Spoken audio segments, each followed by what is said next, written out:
Jesus explains the spirit of Jezebel and her 70 sons. October 31st, 2025. Claire began, I came before the Lord. Help me to truly hear your words. Jesus, what's on your heart? Be brave, my daughter, be very brave. Indeed, it will seem like your prayers are going in circles, or the opposite of your request is happening, as attacks against you intensify. But do not be moved by what you feel, by what you see, or what you face. Rather, hold on, cling to me and know that you have already won the battle. We have the victory already.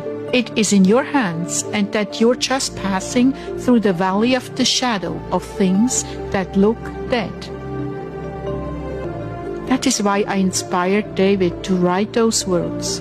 Yeah, though I walk through the valley of the shadow of death, I will fear no evil, for you are with me. Your rod and your staff, they comfort me. That's Psalm 23:4. It's a valley of shadows. Many of my brides are passing through and will pass through continuously. The valley of shadows. My beloved brides, that is what I want to talk to you about. Satan uses shadows, smoke screens, and false fires to rile you up, to cause you to fear, to cause you to doubt, and even be discouraged to the point of giving up. No longer fix your mind and lips to utter those words anymore, my beloved little one. Here Jesus is talking about me because I said, I'm tired, I give up. And several more times I repeated it in my heart. Please forgive me, Lord. Renounce that spirit of unbelief and take those words far from your mouth. These are powerful utterances that give such ammunition and power to the devil. He derives life source from it. Every time one of my faithful ones utters those words of weariness and wanting to give up, just like Elijah after defeating the prophets of Baal, and was met with such an onslaught attack of fear and unbelief when Jezebel spoke her words of his death.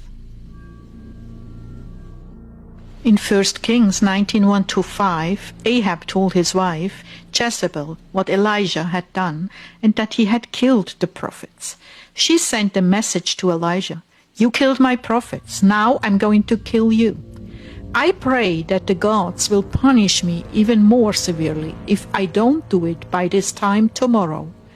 Elijah was afraid when he got her message, and he ran to the town of Beersheba in Judah. He left his servant there, then walked another whole day into the desert. Finally, he came to a large bush and sat down in its shade. He begged the Lord, I've had enough, just let me die. I'm no better off than my ancestors. Then he lay down in the shade and fell asleep. Jesus continued, she has released the spirit of her 70 sons, which comes from the spirit of the false prophets. She was a witch, and many, but especially 70 of her prophets had committed themselves to her, not on sexually defiling themselves with her, but they vowed an oath to worship her, to idolize and adore her, and wholeheartedly commit themselves to her work and agenda. That is why I had you pray against that, and it would be good for you to pray for that again.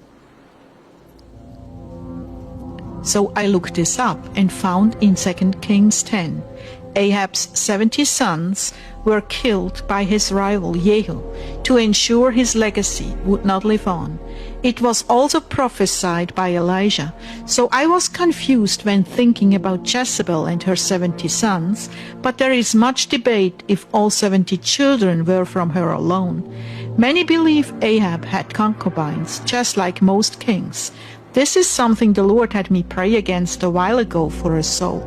So when reading this and getting the message, I didn't know how they connected.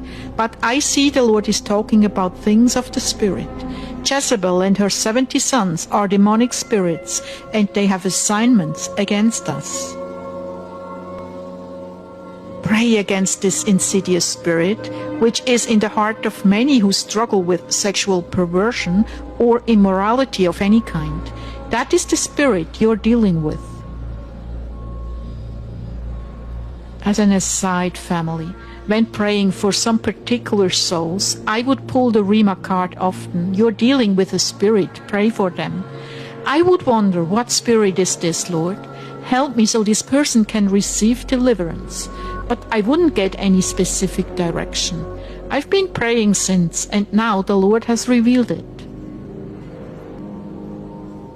Jezebel came to defile not only the nation of Israel, but her husband's throne and legacy, and incited the hearts of the people against me through her cunning witchcraft. Ahab was under a spell, and the 70 defiled souls laid in her bed of sexual sin constantly, as they burned for lust, even for one another. So great was their great perversion that went on during her reign. She enjoyed it, laughed and scoffed at my words and my law, for there was no fear of God in her heart. She was raised up in the ways of pagan rituals and idolatry at a young age.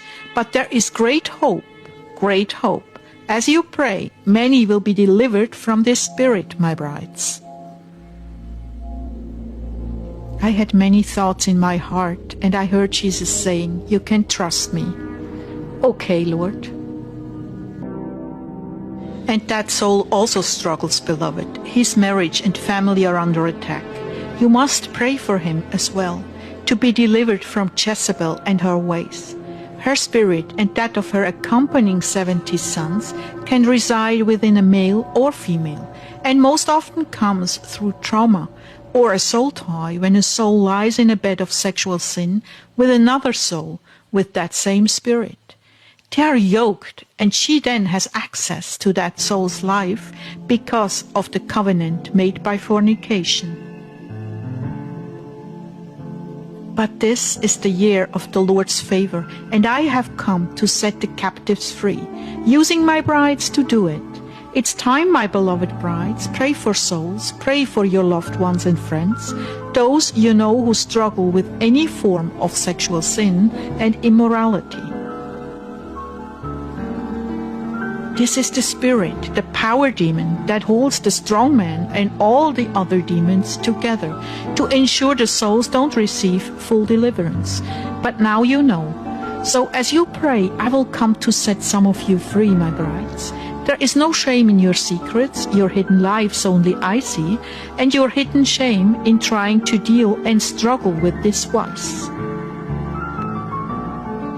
Renounce the desires, seek me out, and begin to pray against this spirit, binding it hand and foot, and speaking freedom over your body, over your faculties, over your mind, will and emotions, which are used many times to stir your passion, not realizing its demonic interference that has been sent in the form of electromagnetic energy to cause you to fall into temptation.